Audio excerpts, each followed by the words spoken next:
ಒಂದು ದಿವಸ ಕಾಡಲ್ಲಿ ಮಿಸ್ಟರೀಸ್ ಆಗಿರೋ ಒಂದು ವಸ್ತು ವಜ್ರ ಕಳೆದೋಗಿರುತ್ತೆ. ಎಲ್ಲರ ಕಥೆಯಲ್ಲಿ ಸಿಂಹರಾಜ ಆಗಿದ್ರೆ ನನ್ನ ಕಥೆಯಲ್ಲಿ ನರಿರಾಜ ಆಗಿತ್ತು.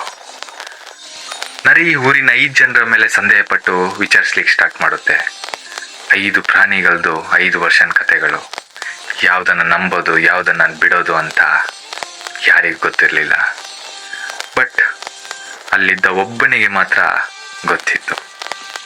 ಅವನು ಏನು ಗೊತ್ತಿಲ್ಲದಾಗೆ ಯಾರಿಗೆ ಗೊತ್ತು ಅನ್ನೋ ಹಾಗೆ